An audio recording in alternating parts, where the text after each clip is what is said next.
Boa noite a todos. É com grande prazer que estamos aqui realizando o nosso primeiro Em Foco Podcast. Estamos aqui com o prefeito Salmi, o prefeito de Biguaçu, na nossa primeira entrevista. O objetivo do Em Foco Podcast é agregar as notícias da região da Grande Florianópolis, principalmente da comarca de Biguaçu. Temos as plataformas digitais, como Instagram, grupos de WhatsApp com notícias diárias da nossa região.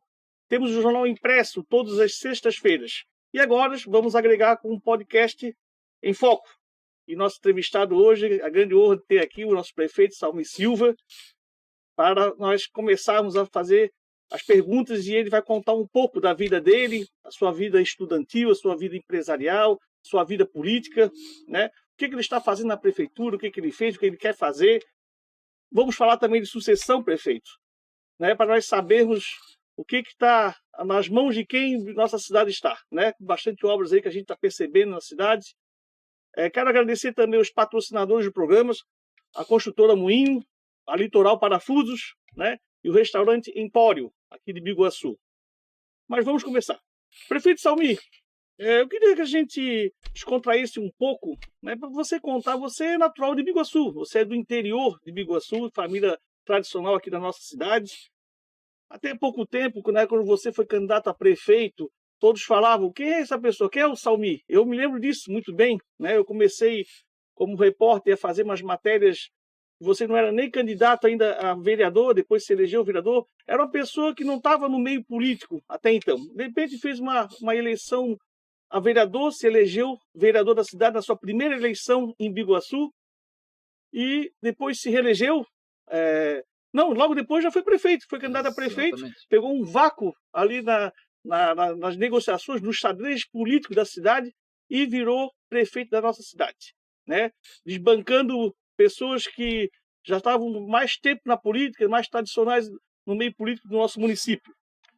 Mas vamos começar. O senhor nasceu em Biguaçu, aí começou a estudar onde? O senhor podia contar um pouquinho, prefeito, sobre o seu início de carreira estudantil, como é que foi? Vamos lá, Décio. Primeiro eu queria te cumprimentar, parabenizar pelo programa, desejar sucesso para que realmente você consiga fazer do Enfoque Podcast uma ferramenta de comunicação, né? Para poder levar para a nossa comunidade o que acontece no município, na região, na comarca de Biguaçu. Então, desejo a você todo sucesso, a toda a sua equipe que vem trabalhando e com certeza irá trabalhar muito mais para cada dia melhorar e desenvolver e desempenhar, né, melhor essas atividades. Falando um pouquinho de mim, vamos lá. Eu me criei em Sorocaba de Fora, interior do município, né, filho de Dona Maria, Sorocaba professora. de Fora é a região do seu Arlindo Correia, do ex-prefeito Arlindo Correia. Seu Arlindo Correia, falecido seu Arlindo Correia, da Sorocaba de dentro, é a mesma região ali, é Sorocaba, né? Perfeito. Mas Sorocaba de dentro, né? Sorocaba de Fora fica na rodovia que liga Biguaçu a Tijucas. Perfeito. Sorocaba de dentro você entra à esquerda, né? No falecido seu Juca Ferreiro, para quem conhece a região, você entra à esquerda e aí você vai em direção a Sorocaba de dentro, né? Perfeito. Filho da Dona Maria Moresco, professora, né, principalmente da escola isolada, a professora Hermínio Euso da Silva, que tinha em Sorocaba de Fora naquela época, onde eu comecei e fiz da primeira até a quarta série, na época era de primeira a quarta série, né, que era o primário, filho do seu Alúcio da Silva, né, já falecido. Iniciei então da primeira a quarta série em Sorocaba de Fora, depois eu vim para o Maria da Glória. E aí estudei aqui no Maria da Glória até, na época, a oitava série, e fui para a escola técnica lá na Mauro Ramos, em Florianópolis. Vinha de ônibus? A gente vinha de Sorocaba de ônibus. Até essa semana eu estava conversando com umas pessoas lá da região de Três Riachos que pediram audiência para conversar sobre o horário de ônibus, né? A gente estava relembrando como era na época, né? Nós tínhamos ônibus de manhã, ao meio-dia e à noite. Você chegou a pegar ônibus com o Paraguaçu? Com certeza. Paraguaçu é meu tio, casado com a irmã da minha mãe. Lá de Tijucas, falecido do seu Paraguaçu. Muito ele me ajudou. Na época ele parava às vezes na frente de casa e buzinava para a gente poder... Perdia horário, então era... Não, ele me contava histórias de pessoal levando galinha, porco. Na época era normal, normal. E ele levantando as calças daquele cardal, né? Exatamente. Na época o ônibus era aqueles volantão, né? Hoje em dia já é sim. tudo muito mais moderno, né? Na época aqueles volantão dava 3, 4 voltas para começar a direcionar onde descer o ônibus, né? Então era... Eu lembro pequenininho, a gente ia na casa da minha tia, e aí ele deixava o ônibus, ficava na frente da casa dele. Nós, tudo rapaz pequenos primos, né? Ficávamos brincando com o ônibus, mexendo no ônibus. Ele chegava lá, para, não mexe no ônibus. Ele morava ali na praça, né? No bairro da Praça, né? Na bairro da praça, em Tijucas. Isso, eu me lembro, né? Que ele morava próximo do Casarão Galote, se eu não me engano, um pouquinho para frente ali. Isso mesmo. Eu me lembro. Muitas vezes eu passei os dias ali. Teve épocas que a minha mãe, às vezes, tinha que fazer algum curso, alguma coisa, nos deixava eu e meu irmão ali, ficávamos ali um final de semana. Naquela época tinha uma situação interessante no ônibus do Paraguaçu, no horário do Paraguaçu, porque ele fazia a linha Florianópolis-Tijucas. Ele não entrava na Sorocaba de dentro, né? Aí na Sorocaba de dentro era o Doca, que era o motorista, e o Doca, que era o cobrador. Era o Doca e o Doca. Fazia tudo. Então, e na linha do Paraguaçu, que era a linha Florianópolis-Tijucas, ou Tijucas-Florianópolis, tanto faz, né? No Timbé tinham muitas doceiras. E elas faziam a comercialização dos produtos lá em Florianópolis. Então, vinham várias doceiras com um monte de sacolas, aquelas sacolas de nylon, cheia de caixas com cocada, com queijada, com vários doces produzidos, né, por elas na região ali do Timbé. Inclusive, hoje, ainda tem vários, né, doceiros naquela região, tem inclusive os doces Timbé, se eu não me engano. E a nossa diversão, a nossa alegria, quando a gente voltava no final do dia, aí a gente já estudava lá em Florianópolis, ou até mesmo quando estudava aqui em Biguaçu, era ajudar elas a carregar as sacolas para dentro do ônibus, porque sempre sobrava um ou outro docinho dentro da caixinha, e elas diziam assim, meu filho, para agradecer, tem um docinho ali, e era a nossa festa, né? Porque a gente na época não tinha recurso financeiro para adquirir praticamente nada, então ganhava os docinhos que sobravam, era a nossa alegria, ajudava elas também. Então era muito bacana. E a movimentação dentro do ônibus era bem como você falou, né? Era saco de farinha, era porco, era galinha, mas eram os meios de locomoção que existiam à época. A gente não tinha uma quantidade de veículos, né, como tem hoje. Na época, quem tinha um carro tinha uma família teoricamente abonada, né? Então era difícil, você tinha que aproveitar o que tinha, e aí esses ônibus vinham atopetados. Não conseguia nem fechar a porta do ônibus de tanta gente que entrava no ônibus. Olha só. Aí você conciliava, ia estudar, pegava o ônibus e ajudava o teu pai na agricultura? Como é que funcionava? Nos momentos em que a gente conseguia, né, a gente trabalhava na roça. Meu pai, ele plantava roça de aipim para fazer farinha. Na época, hoje em dia se vende muito aipim em caixa para consumo dele, né, cozido, né? Mas na época era pouco utilizado. Então a gente fazia farinha, e a comercialização daí sim da farinha ela acontecia, né? E também para consumo. Então o que sobrava de tempinho era para ajudar na roça, era para plantar o aipim, era para cortar um trato para as vacas de leite. Também não era aquela quantidade, porque a propriedade também era pequena. E assim a gente foi se desenvolvendo, crescendo, sustentado muito mais pela mãe, que era professora estadual, né? Professora da rede estadual. Ela trabalhava lá? Ela dava aula em Sorocaba. Deu aula em Sorocaba de fora, deu aula em Sorocaba de dentro, deu aula na fazenda. O que precisou ali, ela fez, e acho até que faria tudo de novo também. Pelo pouco que eu conheço dela, eu acredito que ela faria tudo de novo. Com certeza. Sabe, muitos irmãos? Nós somos numa família de 7 irmãos, sendo 4 homens e 3 mulheres, e as 3 mulheres já são falecidas, né? Então hoje eu tenho só 3 irmãos homens, né? Samir, depois você estudou em Florianópolis, fez o curso técnico, o que você estudou? Então, eu fiz escola técnica, fiz curso técnico mecânico, e na época a gente tinha, eu não conheço hoje em detalhes como funciona, né, o IFSC, mas na época as empresas elas ofertavam o estágio, né, na conclusão do curso a gente tinha que fazer o estágio, né, que era acompanhado inclusive, e as empresas ofertavam os estágios, né, e elas inclusive, na grande maioria, elas iam até a escola fazer uma seleção, Convite. né? Ela mandava o convite, a gente se inscrevia, né? Isso tudo era colocado no mural, as vagas que tinham por empresa e qual o curso, né? Para qual curso, e as empresas marcavam a data que elas iam até a escola, e a gente fazia alguns testes, né? Para a empresa selecionar, fazer uma pré-seleção de alunos para a realização do estágio. Nessa oportunidade, eu consegui uma vaga de estágio na Perdigão, na época Perdigão, e aí a gente foi para a Videira, num grupo bastante grande de alunos, inclusive. A sede da Perdigão era em Videira, e lá daí foi feita uma distribuição nas unidades da Perdigão. E eu acabei indo para Capinzal, e lá na Perdigão, em Capinzal, fiquei por alguns anos trabalhando. Que idade quando você foi, você Eu fui para lá, eu tinha 17 anos. 17 anos. Aí 17 ficou anos. quantos? Aí fazendo estágio.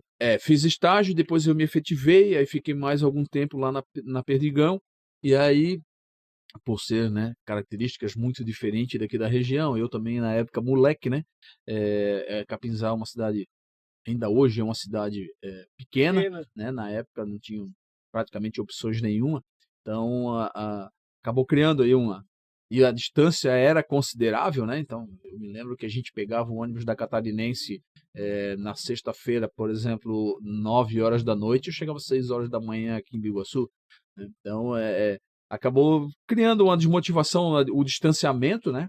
E eu voltei para a escola técnica, fiz mais 6 meses de curso, daí eu fiz mecânico com especialização, eu fiz mecânico de manutenção, e aí fiz mais 6 meses a posterior, fiz mecânico com especialização em produção também. Então ficou em Capinzal, fez o estágio, quantos meses já? Fiquei lá aproximadamente uns 2 anos e meio, 3 anos em Capinzal. Você efetivasse, você falou, Isso, né? Aí voltei, fiz mais 6 meses de escola técnica, fiz um novo estágio, daí sim na VEG em Jaraguá do Sul. Eu fui pra E aí VEG. depois eu fiquei na VEG por um bom tempo, onde eu tive a oportunidade de fazer engenharia na FURB em Blumenau, né? Trabalhava na VEG em Jaraguá e fazia faculdade na FURB em Blumenau. E moravas em Jaraguá? Daí eu morava em Jaraguá e fazia faculdade Todo dia à noite, todos os dias. Nós tínhamos uma turma grande de Jaraguá que estudava em Blumenau, né? Tinham 8 ônibus da empresa de como ônibus. antigamente o pessoal que estudava na Univale Itajaí, né? Saía daqui e ia para Itajaí, exatamente. A Parecido. gente saía de Jaraguá e ia para Blumenau todos os dias, segunda, sexta à noite, sábado de manhã até meio-dia.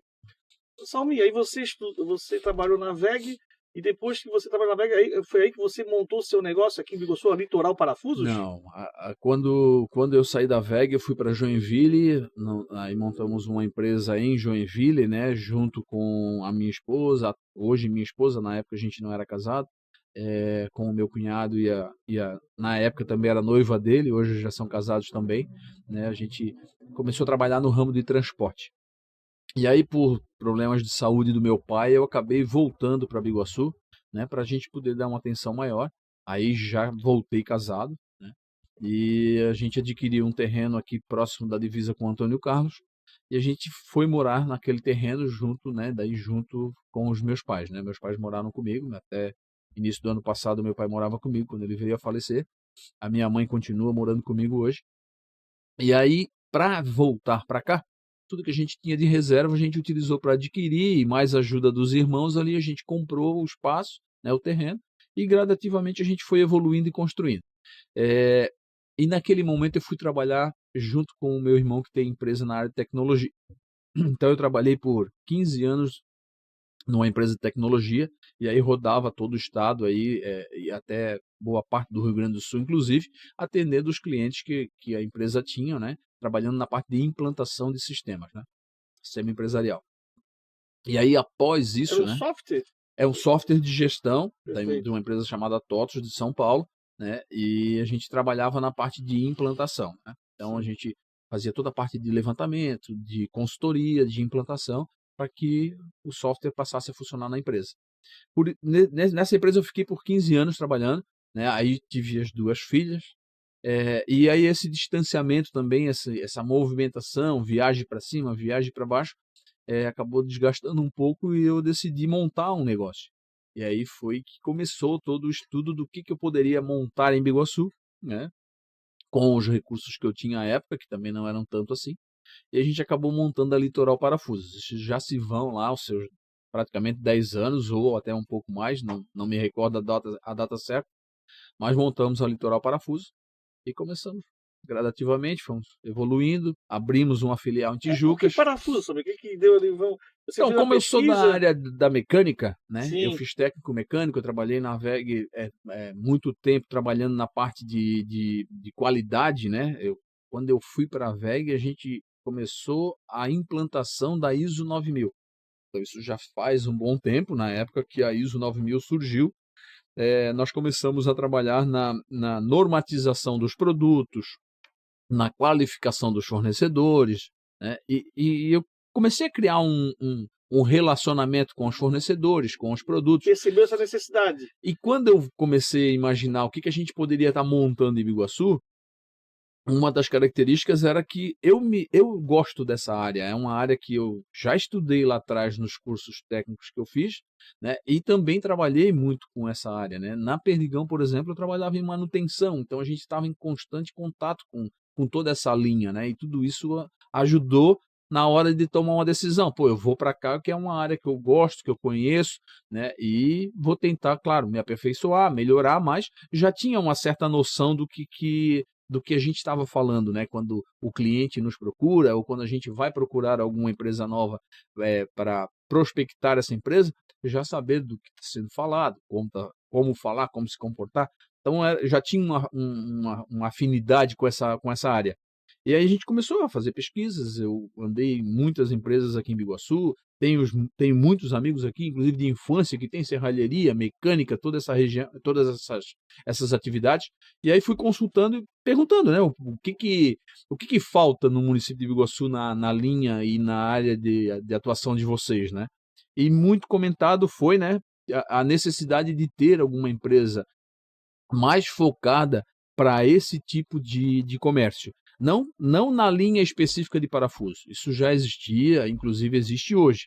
Mas, por exemplo, o serralheiro ele vai montar toda uma estrutura de muros, de grades, de portão, então ele precisa de uma determinada quantidade de parafuso, do mesmo parafuso, né? Então ele compra lá 2, 3, 4, 5 caixas do mesmo parafuso. Ele precisa o quê? Ele precisa ter a quantidade e ele precisa ter preço.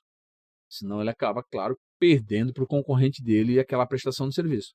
E isso a gente começou a entender essa necessidade. Eu fiz muitas pesquisas também aqui na região da Grande Florianópolis. E quando eu comecei a montar, na época que eu comecei a montar fazer algumas obras lá onde eu moro hoje, a gente também sentiu essa dificuldade. E aí foi que a gente começou a ir atrás de fornecedores, ver o que precisava. Então, naquele momento, quando a gente tomou a decisão, vamos montar, a gente já sabia o que queria, já sabia como atuar. Na época, eu me lembro que hoje empresas que ainda têm em Biguaçu nos procuravam e diziam, poxa, sacanagem, tu vai concorrer? Eu disse, não, vocês podem ficar tranquilo que não é a minha área, o que vocês vendem, vocês vão continuar vendendo. Nosso negócio é atender mais no volume, né, e que não era uma realidade para eles naquele momento. Até hoje eu não sei se é ou não tive mais contato, né, mas a gente acabou se aperfeiçoando nisso e se especializando na linha de parafusos mesmo. E deu certo, né, Samir? Hoje você, além de uma loja de Biguaçu, você também tem uma filial em Tijucas. Então, na época todo mundo me chamou de doido, né? Todo mundo dizia que o que tu vai fazer vendendo parafuso, tu vai passar fome, né? Inclusive na minha família. E eu me lembro quando eu falei isso para minha esposa, ela quase caiu para trás. Cara, parafuso, não tem uma coisa melhor? Mas vamos lá, começamos e fomos evoluindo e a coisa começou a acontecer, né? Todo novo empreendimento, isso é interessante, né? A população entender, quem quer empreender, né?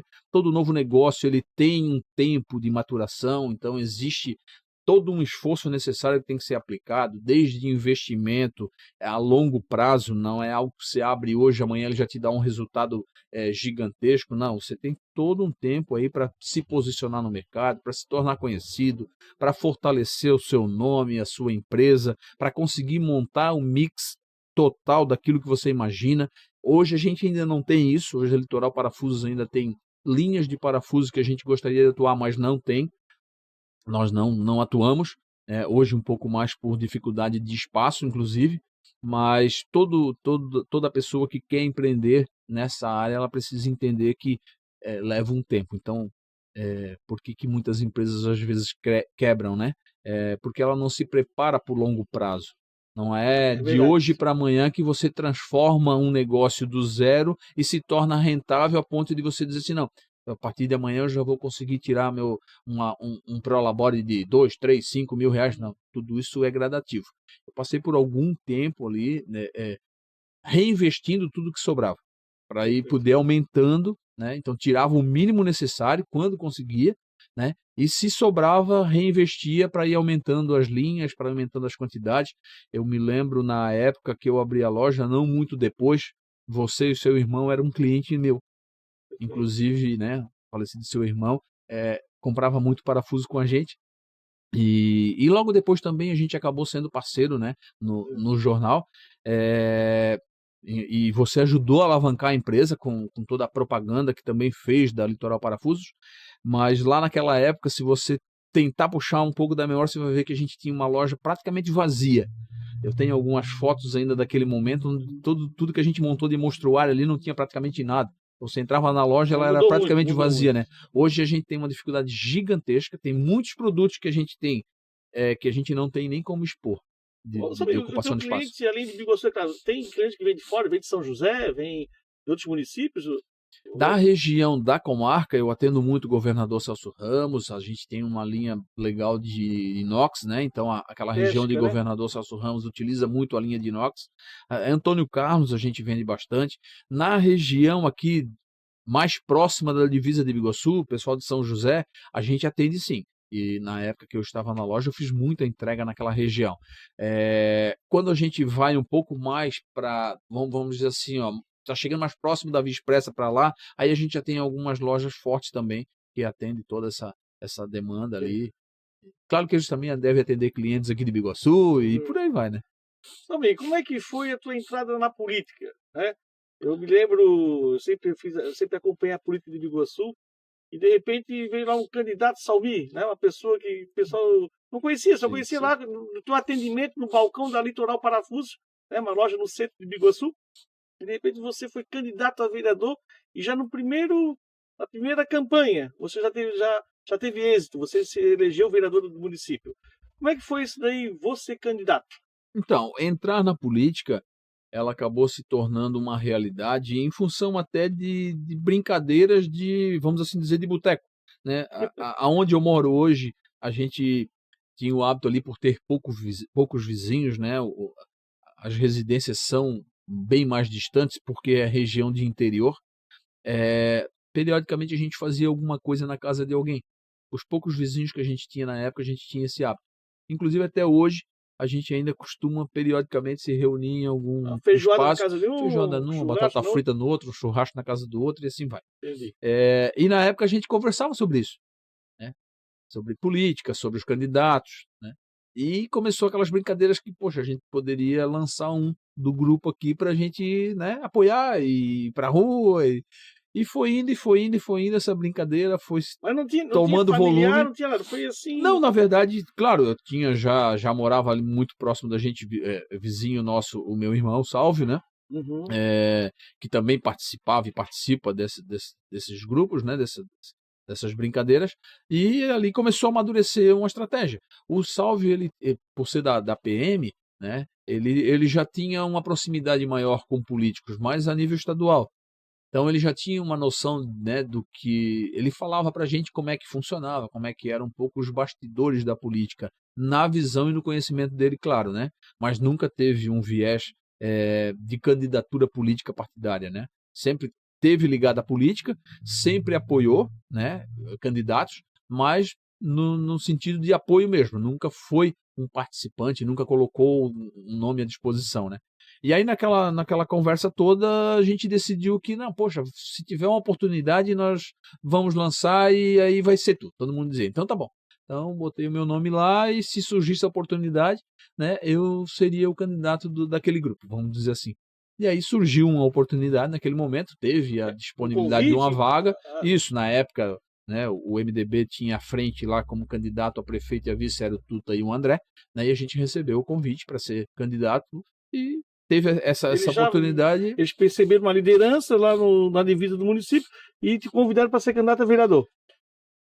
A proposta ela foi um pouquinho inversa, né? Sim. Na verdade, a gente já vinha, através do Salvio, a gente já vinha conversando com esse grupo político, né? Então o Salvio já tinha o André, por exemplo, ele sempre apoiou o André na política. A gente sempre que o André esteve na política, a gente apoiou ele. E aí surgiu essa oportunidade, entendeu? Até porque ele abriu a vaga, ele foi candidato a vice, como ele era vereador, foi espaço. candidato a vice, surgiu um espaço para a gente não competir entre nós mesmos, né?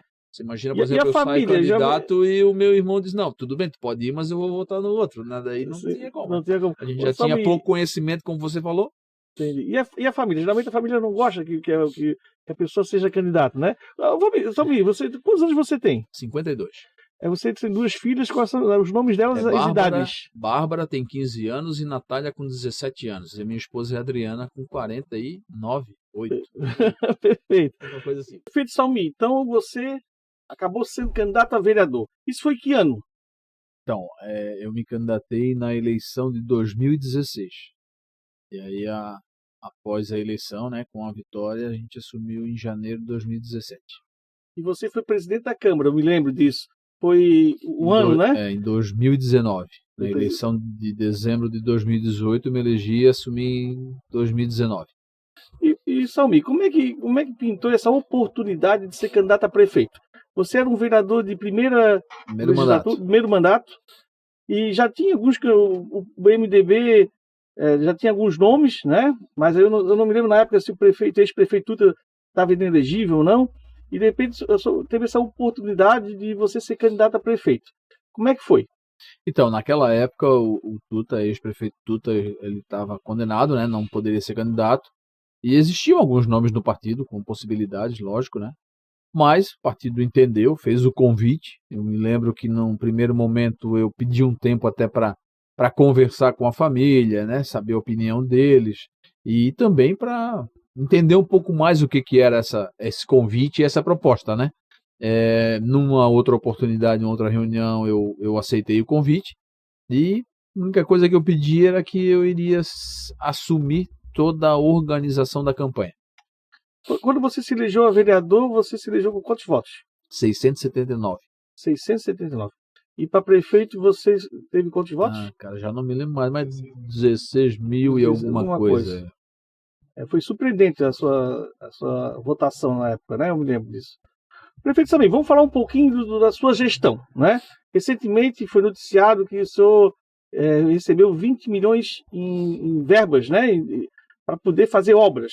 O que o senhor está sendo investido nesse valor? Décio, antes da gente entrar nesse assunto, só precisa reforçar um pouquinho mais lá aquela questão da campanha. É lógico que daí a gente, nesse processo, acabou criando essa coligação com o Podemos, junto com o vice-prefeito Alexandre, conseguimos criar uma parceria muito bacana, né? O que acabou dando um resultado significativo, né, e expressivo, né? Principalmente por ser 2 pessoas desconhecidas no meio político, ou praticamente desconhecidas, né? Então a gente teve aí todo um engajamento de um grupo, né, que acabou levando a gente a essa votação expressiva. Claro que também acredito que existia um desgaste, né, do longo período de gestão que estava à frente do município, mas temos que considerar também toda a estratégia, todo o esforço político que foi desenvolvido, criado, né, nessa parceria MDB e Podemos, junto com Salmir e Alexandre, e todo o grupo de candidatos a vereadores naquela oportunidade também, que abraçaram a causa, e a gente foi para uma campanha praticamente franciscana, porque os nossos recursos eram bem limitados, mas que a gente conseguiu ponderar e utilizar de uma forma bem planejada. Indo para a gestão, a gente, na verdade, quando você fala 20 milhões, é um financiamento que a gente fez junto ao Finisa, né, a Caixa Econômica Federal, e esse recurso a gente está utilizando, né, para conclusão da obra da nova sede administrativa do município, que é na Rua São José, aquele antigo prédio da Câmara de Vereadores. Aquele elefante branco ali, né? Exatamente. Então lá as obras já iniciaram, né, já foi feito o processo licitatório, a empresa vencedora já, né, assinou o contrato, ordem de serviço, já está trabalhando, inclusive já provavelmente aí um mês e pouco, né? Então a obra já está em andamento. Tem prazo somente? A previsão eram 6 meses, 9 meses, alguma coisa assim, mas a gente está trabalhando ali para tentar o quanto antes concluir aquela obra, até porque a gente precisa juntar um pouco mais o grupo, né, vamos assim dizer, as secretarias, para poder dar um atendimento melhor à população também, porque é muito disperso, muito espalhado pelo município, né? Então a prefeitura vai ser toda ali? Não é que vai ser toda, eu acredito que não comporta todas as estruturas, até porque, por exemplo, vamos pensar em secretaria de obra, não vale a pena você tirar a Secretaria de Obra, onde está toda a estrutura de maquinário, né? A Secretaria da Agricultura, a gente pode sim, de repente, levar um ponto de atendimento da Secretaria da Agricultura ou da de Obras também, quem sabe, né? Mas vai ser necessário existir os pontos onde elas estão hoje, até porque tem toda a questão de equipamento, material e por aí vai, né? Mas mesmo assim vai ter com certeza economia de aluguel, né? Ah, com certeza vai, com certeza. Outras obras que serão aplicadas através do recurso do Finisa é a construção da sede da Câmara de Vereadores, né? Onde era a Biblioteca Municipal. A gente já esvaziou tudo que estava naquele espaço, a gente já concluiu todos os projetos, todos os licenciamentos necessários e está em fase de licitação já aquela obra também. Então, em breve, já deve também estar iniciando essa obra para a gente poder entregar para a Câmara de Vereadores uma sede própria. E o que vai funcionar na atual sede da Prefeitura Municipal? A gente continua com atendimentos, né? Então, por exemplo, lá vai ter um gabinete de prefeito, lá vai ter provavelmente um pró-cidadão, provavelmente alguns atendimentos que hoje são de um volume um pouco maior e que precisam estar próximo do centro de movimentação, a gente vai continuar atendendo na sede, né? Onde hoje é a sede, claro, até porque lá é própria, né? E esse financiamento, esse valor, além dessas duas obras, o que vai ser feito mais? A gente também trabalha com o projeto de reforma da unidade escolar lá da Praia João Rosa. Nós vamos também fazer a reforma e ampliação da unidade escolar lá de Santa Catarina, do São Tomás de Aquino, e vamos também trabalhar com pavimentações de pelo menos 5 ruas. Você já teriam o nome dessas ruas? Nós temos os nomes das ruas, mas de cabeça não vou me lembrar todas. Mas eu sei te dizer o seguinte, nós temos a rua lá do Bom Viver, lá onde a gente fez toda aquela obra de drenagem, né, uma obra, inclusive, há muito tempo parada, a tubulação na beira da rua. Hoje eu sei que a população reclama, critica, porque a rua realmente ela ficou numa condição não muito bacana, né, mas o processo já está na rua, inclusive, né, e o processo licitatório. E assim que tiver o vencedor, a gente já vai iniciar. É uma obra rápida, porque toda a parte de drenagem ela já foi toda feita, então é mais pavimentação mesmo. Nós temos a entrada do Jardim Carandaí, nós temos a rua do Carlão Cortinas, que eu não me lembro o nome dela agora, sim. E nós temos também a rua 17, que é a rua ali que vai do Ponto dos Esportes até a... Do Cipão, praticamente, ali, né? Atravessa, passa o colégio, a igreja, sim. E vai até a rua da Lagoa do Hamilton. Eu passo todo dia para levar as crianças para o colégio ali. Aquela rua ali é uma das ruas com a pavimentação mais antiga da Praia João Rosa, pelo que se percebe, tá? Então ela tem um estado bastante deplorável já na pavimentação, e a gente vai trabalhar com uma nova pavimentação, todo aquele trecho ali. Várias outras obras estão previstas, estão no planejamento, estão em execução de projetos, inclusive para a Praia João Rosa, né? Nós temos várias pavimentações que serão realizadas, mas de pronto, nesse momento, que a gente tem condições de já colocar na rua com projeto pronto, com recurso já garantido, são essas que a gente mencionou, né? Lembrando, Décio, que assim, a gente está falando de um recurso de Finisa, né? Um financiamento, mas nós temos hoje na rua aproximadamente em torno de 50 milhões ou um pouco mais de obras sendo realizadas, porque nós temos várias outras obras acontecendo que são de convênios com o governo do estado, obras com convênio com o governo federal através de emendas parlamentares de deputados estaduais, deputados federais, obras com recurso próprio, né? Então nós temos várias obras acontecendo além dessas, né, do recurso do Finisa. Por exemplo, o ginásio do Deltaville, né, a gente retomou aquele projeto. Né? Outro elefante branco, Samir.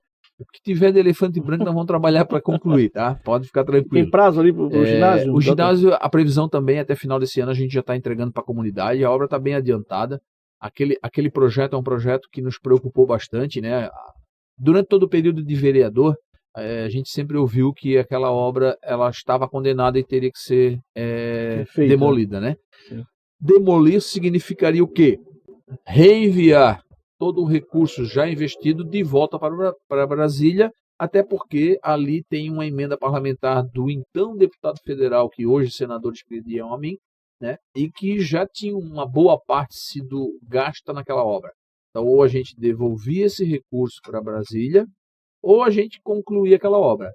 Fizemos vários laudos, né, de empresas especializadas para poder constatar o que poderia ser feito, né, ou qual a melhor opção em termos de construção. E todas elas apontaram para um reforço estrutural e a conclusão da obra. Então, a gente fez todo um novo processo, né, licitatório. Claro, tudo isso validado também pela Caixa Econômica, por ter emenda todos esses recursos, todos esses projetos que são oriundos de emendas parlamentares federais, elas são controladas por instituições financeiras, né?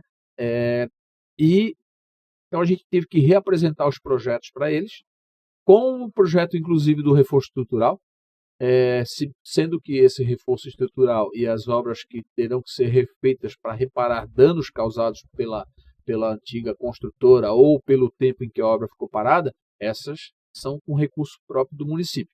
Mas ainda existe um saldo de recurso para a conclusão da obra, lá naquela conta da emenda parlamentar, né? Então nós conseguimos concluir todo o projeto, o reforço da conclusão da obra. Incluímos alguns itens que não constavam no projeto original, como, por exemplo, o marco de bancada, né? Então, tudo isso a gente vai aprimorou, fazendo. Então, além de Exatamente. Colocar recurso próprio, aprimorou. A parte do reforço já foi feita, né? E agora a gente já começa a entrar na fase fica pronto esse ano ainda, conclusão. Fica pronto esse ano, com certeza. Eu vi recentemente você divulgou a construção que é a promessa de campanha sua, da policlínica. Uma policlínica na região sul. Na região sul do município de Biguaçu. Fica exatamente ali na divisa entre Janaína e Bom Viver, ali. E Marcos Antônio também, que está tudo meio próximo ali. Então fala um pouco desse investimento, dessa policlínica. Então, essa obra é uma obra que a gente utiliza a contrapartida, né? A gente aproveitou a contrapartida da construção dos prédios da MRV, que tinham sido planejado utilizar para outras coisas nas gestões anteriores, acabaram fazendo um monte de rolo e o processo estava todo parado. Então, o que a gente fez? A gente direcionou essa contrapartida para a construção daquela obra. O terreno é do município, né? E a obra já começou, ela tem uma previsão, e essa vai demorar um pouquinho mais, ela deve estar sendo entregue para a população lá no primeiro, eu acredito que mais próximo da metade do próximo ano, né? Daqui um ano, então? Provavelmente daqui um ano a gente já vai estar entregando isso para a população, essa obra, né? E com todos os atendimentos, claro, né, da policlínica, que tem uma característica um pouco diferente de unidade básica de saúde, né? Lembrando dessa diferenciação. Mas também a gente vem trabalhando com outros projetos para aquela região. Uma região que a gente tem um volume gigante de população, um crescimento, né, considerável. A região sul, né, considerando ali Mar das Pedras, Janaína, Marcos Antônio, Bom Viver, é a maior região populacional do município. Em bairro, o bairro Fundos é maior, vamos deixar claro, mas em termos de região, aquela região é a que tem mais população, né? Sim. E é uma região que precisa de uma assistência mais próxima do nosso município, né? Então a gente vem trabalhando forte, e agora a gente entra numa fase bastante pesada de obras para aquela região também, né? E a policlínica é pavimentações vão ocorrer, drenagens vão ocorrer, as promessas que a gente fez lá de entregar para a população uma área de lazer vai ser cumprida. Hoje ainda estava reforçando isso com o vereador Maneca da região e junto à população em que a gente conversou. Então, são várias ações que a gente vem desenvolvendo naquela região. E sobre o MOLE, a grande novela do MOLE? Tem algum o Moles é um projeto extremamente interessante para a gente poder dizer que a estratégia da macrodrenagem do município de Biguaçu está concluída.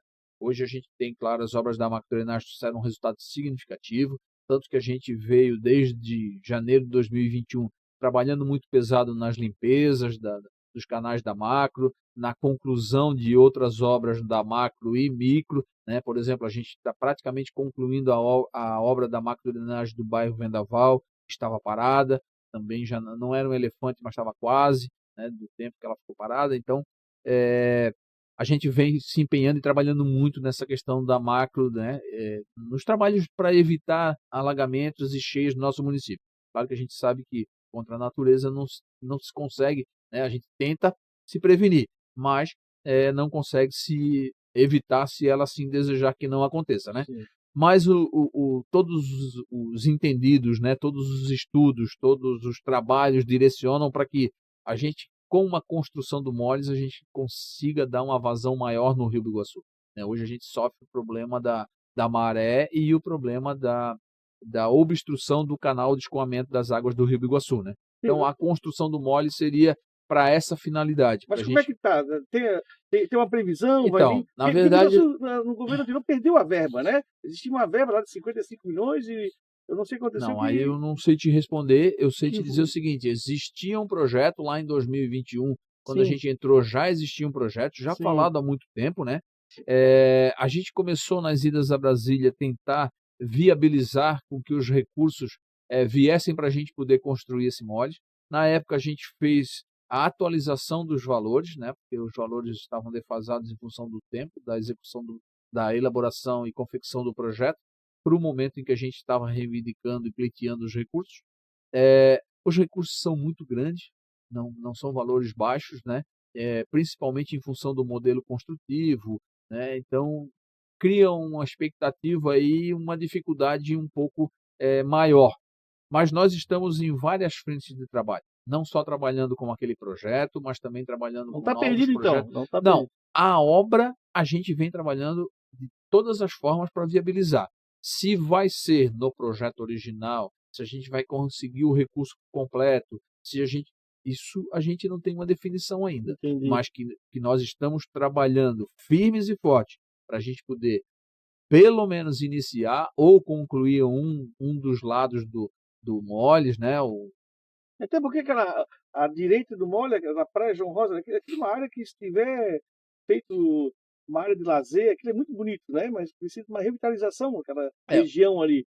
A ideia do projeto ela já prevê isso, como ele tem a dragagem do Rio Biguaçu desde a ponte, né? Contempla no projeto original, desde a ponte até a foz do rio, todo esse material seria utilizado para a construção do próprio Moles e também para criar um reforço naquela estrutura, naquela região da Praia João Rosa, né? E ali sim transformar ela num parque, né? Num parque municipal, com áreas de lazer, com áreas recreacionais, com de repente outros modelos, inclusive, passando a concessão para a iniciativa privada para explorar algumas coisas também, né? Com certeza, é muito bonito. Salmi, recentemente você se reuniu com os prefeitos de Florianópolis e de São José, que estão fazendo a beira-mar de Barreiros. Existe alguma possibilidade de nós termos a beira-mar de Biguaçu, que essa beira-mar continue lá de Barreiros e venha até aqui, o Rio Biguaçu? Então, Décio, essa é uma obra que ela foi anunciada pelos prefeitos de Florianópolis e São José lá no início da gestão, né, da minha e da deles também, aonde a proposta deles era que essa obra viesse até ali um pouquinho para frente do cemitério de Barreiros. Naquela oportunidade, eu me coloquei à disposição para a gente poder estar junto e ser parceiro, né, junto com o município de Florianópolis e São José, para que a gente trouxesse essa beira-mar até Biguaçu.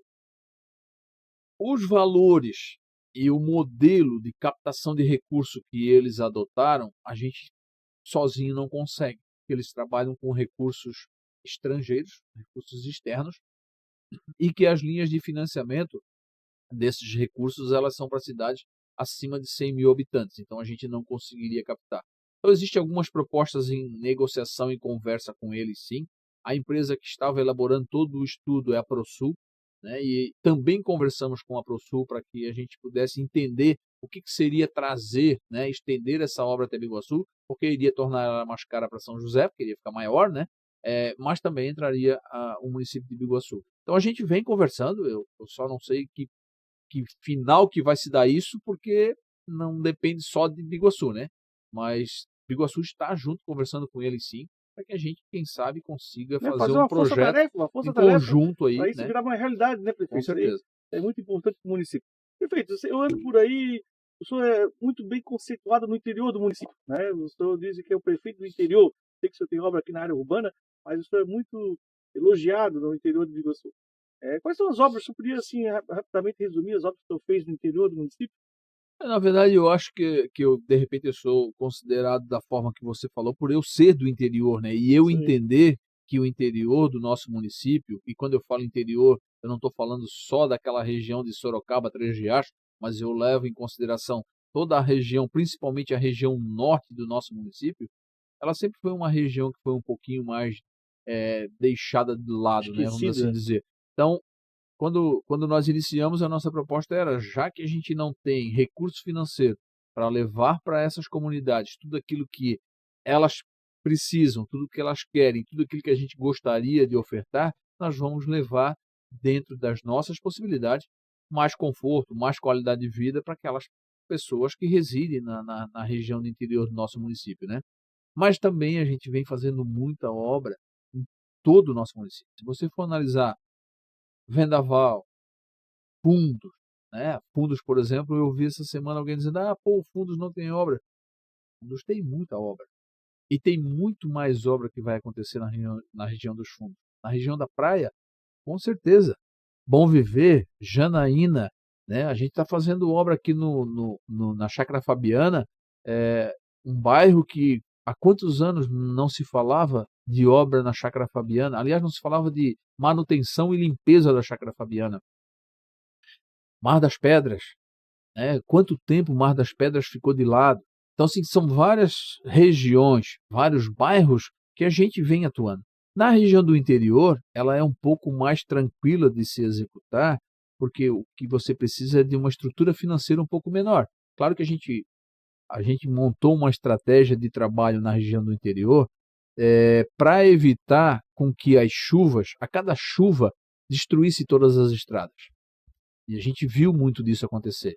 Então dava uma trovoada, abria um monte de valeta porque a água da chuva não tinha por onde escoar. Então nós fizemos muitas tubulações, nós analisamos as tubulações existentes que não comportavam, substituímos por estruturas maiores, né? E tudo isso a gente foi fazendo, só que isso de uma forma mais facilitada, porque a nossa Secretaria de Obra consegue atuar e trabalhar nessas obras. Diferente um pouco de obras que a gente faz na região urbanizada, aonde eu preciso, na grande maioria, trabalhar com empresas terceirizadas. Por quê? Porque são obras que nós não temos estrutura e capacidade de fazer. Você imagina, por exemplo, eu vou fazer uma pavimentação numa rua, mas no interior também eu não consigo fazer. Pavimentação numa rua, eu não tenho hoje estrutura para trabalhar com base, subbase, imprimar, capa asfáltica. A gente não tem essa estrutura, então a gente precisa licitar e contratar uma empresa para fazer isso. As obras da parte urbanizada, elas são mais voltadas para essa característica. Mas se você for analisar, por exemplo, reforma das unidades escolares, reforma das unidades de saúde, a gente praticamente vem trabalhando quase todas, entendeu? Então, assim, ainda tem algumas para concluir, tem, por exemplo, o Donato já está entrando na fase final, né? Da Praia João Rosa inicia agora, a gente está trabalhando agora pesado para fazer a reforma da unidade escolar lá do Bom Viver, da Esmar Pedro Bens. Nós entregamos uma creche novinha aqui nos fundos, não inauguramos, quem inaugurou foi a gestão anterior, mas nós mobiliamos e demos condições para ser ocupada a unidade escolar do Vendaval, a creche do Vendaval, né? Foi feita uma inauguração sem nada dentro, então a gente foi lá, concluiu todo o processo, fez tudo o que precisava, equipou, a gente trouxe estrutura, trouxe capacitação, trouxe ferramentas para toda a rede escolar, vem trabalhando pesado na estrutura de saúde, né? A gente passou por um período crítico que foi em 2021 a pandemia, mas onde a nossa maior preocupação naquele momento não era a questão dos investimentos em infraestrutura, mas sim de investimentos para salvar vidas, né? E foi isso que a gente fez. Então, de lá para cá, muita coisa a gente vem fazendo na área de saúde. A gente agora entra na fase de ampliação, a gente já ampliou o horário de atendimentos nessas regiões e nessas unidades mais movimentadas, onde precisa ter um conforto maior. Estamos trabalhando pesado para abrir uma unidade de saúde aqui na região próxima do Carandaí, ou aqui na região mais dos fundos, próximo do Bom Viver, do Janaína, desculpa, para a gente poder ofertar e desafogar um pouco aquela unidade. Então, a gente vem fazendo. De repente, a população ela critica porque ela quer na frente da casa dela, ou porque ela acha que a gente tem que substituir uma determinada pavimentação por outra, mas são ações que a gente precisa trabalhar nós não vamos conseguir resolver os problemas todos do município em 4 anos e também não acredito que se resolveria em 8 anos e não sei se consegue resolver. Você vai trabalhando para melhorar, mas cada vez mais vão surgindo novas necessidades, novas realidades. O nosso município vem numa crescente, né? E isso tudo traz uma necessidade de geração de emprego e renda, traz uma... 76 mil pessoas, né? Praticamente 77 mil pessoas. Então, se você for olhar 77 mil pessoas, nós temos um volume considerável de população com uma renda um pouco mais baixa que depende do município, com creche, com posto de saúde e por aí vai, né? Se você for analisar o que nós fizemos, por exemplo, na geração de emprego e renda, na capacitação, nós temos parceria com o Senai e a gente tem cursos constantes, gratuitos para a população, com ações feitas de levantamento junto às empresas e ao comércio em geral, ao empresariado local, de qual é a demanda, que tipo de profissional que você precisa, que tipo de capacitação nós temos que fazer. E isso a gente vem entregando para a população. Então são ações de todos os jeitos, de todos os meios, mas eu preciso te dizer mais algumas coisinhas rapidinho. Eu sei que está chegando no final do meu tempo aqui. Eu queria ainda falar um tópico importante sobre sucessão. Mas, por favor, então, mas nós estamos hoje, inclusive, comentando em alguns bairros. Nós estamos com o plano diretor em revisão. Está na rua. A população tem a oportunidade de acompanhar, de participar, de sugerir como que ela pensa, né, o zoneamento do seu bairro, da sua região. Nós estamos trabalhando a revisão do Código de Obras, que está praticamente pronto. Há quantos anos o município de Biguaçu não fez uma revisão no Código de Obras? Hoje nós temos estruturas para construção, com o avanço da tecnologia hoje sendo colocada à disposição da população e que o nosso Código de Obras não comporta. Nosso código é muito antigo. Hoje nós temos uma ferramenta que é o DEL, em parceria com a FACISC, sendo trabalhada no município para ouvir o que a população quer para o nosso município nos próximos anos, daqui a 10 anos, daqui a 20 anos. Então, assim, nós colocamos à disposição da população muitas ferramentas e muitas ações para que ela também participe da construção do seu município. O que a gente precisa é engajamento. A população precisa saber que ela tem que ir lá participar e dizer, olha, eu penso assim, eu gostaria que fosse assim. Não adianta vir na rede social, não adianta ficar ligando para o vizinho, isso não vai dar resultado. Precisa participar. O plano diretor está lá, as audiências públicas, a primeira audiência já foi feita. Então, todas as redes sociais do município, elas trazem. Quando acontecem as audiências públicas, a gente passa com carro de som, a gente bota em rádio, a gente avisa em TV. Então, assim, são várias oportunidades. Você, inclusive, né, que tem jornal, exatamente. Então, a população precisa realmente acompanhar, participar e sugerir, né? Perfeito, nosso tempo está chegando ao fim. Chegando ao fim, mas eu queria que o senhor fosse um pouco objetivo nos questionamentos que eu vou fazer agora.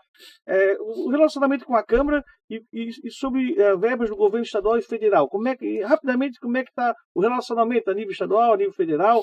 Eu vi que recentemente o PT, volta e meia, está tentando ajudar a administração também, eu percebo isso daí. Como é que está o governo estadual e a sua relação com nossos vereadores? Então, relacionamento com a Câmara de Vereadores, bacana, a gente tem uma boa parceria com a maioria dos vereadores que lá estão, que entende que a gente precisa realmente trabalhar para o município e não ficar achando picuinhas, né, ou cabelo em ovo. Também essa não é a minha proposta e nunca foi a proposta do Alexandre, a gente sempre pensou no futuro e no desenvolvimento da nossa cidade. Por isso a gente conseguiu construir um excelente relacionamento, isso a gente não pode reclamar. Com relação ao governo do Estado, né, nós iniciamos uma transição de governo, né? O governo se segurou para poder montar a sua estrutura, a sua equipe, fez questionamentos sobre algumas formas de repasse de recursos que nós tínhamos conveniado com o Estado, mas a Justiça hoje, inclusive, acabou de declarar que é constitucional, né, esse repasse. Então a gente está no aguardo aí de qual é o modelo que o governo do Estado vai utilizar para que a gente possa continuar com os convênios, com os acordos, com as parcerias. Se vai ter o Pix, se não vai ser Pix, o que vai ser, entendeu? Perfeito. A gente não está aqui para questionar, para reclamar, a gente está aqui para trabalhar para a nossa população do município de Biguaçu. Então nós tínhamos uma obra em andamento e ela está paralisada porque o recurso não está mais vindo. Qual é a estratégia do governo do estado com relação a isso? Ele vai continuar pagando, não vai, ou vai pagar desse jeito, ou vai pagar... A gente só precisa dessas informações. E a partir dali a gente vai ter que desenhar e desenvolver as nossas estratégias. O governo federal não é muito diferente. Nós tínhamos obras em andamento também com o governo federal que fez a mesma coisa. Montou essa estrutura, deu uma paralisada, se organizou e agora começou novamente a liberar. Então, a gente tem sim contato com todos os partidos, com todos os políticos. Eu não sei se isso é ruim ou é bom, mas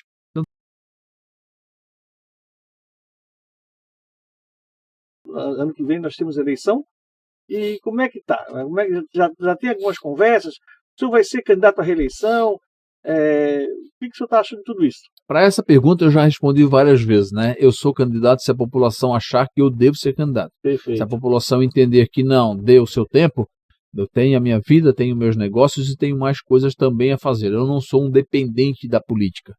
Né? Claro que tudo isso vai ser medido através de pesquisas, a gente já vem fazendo e já vem acompanhando. Nós estamos sim trabalhando muito próximo, principalmente com os partidos que estiveram conosco na coligação, mas com outros partidos, com outras pessoas que querem estar conosco também. E a gente precisa dar oportunidade para essas pessoas, para esses partidos, também para que a gente possa ouvi-los e eles ouvirem da gente qual que é a nossa linha de trabalho, qual é o nosso perfil, o que a gente gosta de fazer e o que a gente não gosta de fazer. Perfeito. 30 segundinhos aí para o senhor fazer a consideração final. Vamos lá. O que o senhor gostaria de... Eu gostaria de primeiro agradecer a oportunidade, Décio, né? Mais uma vez desejar ao Enfoco Podcast sucesso, uma trajetória longa e brilhante, dizer que a cada dia que passa estamos trabalhando cada vez mais para o município de Biguaçu, a população pode nos acompanhar, nos seguir nas redes sociais, tudo que a gente vem desenvolvendo a gente vai dando publicidade para que a população entenda. Sabe que não vai resolver tudo, a gente tem várias reclamações, isso é normal, e a gente, né, de posse dessas informações, a gente vai sim trabalhar para tentar resolver, mas não vai conseguir resolver tudo, tem reclamações que são impossíveis de ser resolvidas. Perfeito, perfeito. Obrigado por ter vindo aqui no nosso primeiro Enfoque Podcast. É um prazer, quero agradecer aqui a equipe técnica que esteve aqui conosco, né, para deixar esse programa do jeito que está, né, prefeito? E agradecer também os patrocinadores, a construtora Moinho, o restaurante Empório e a Litoral Parafusos.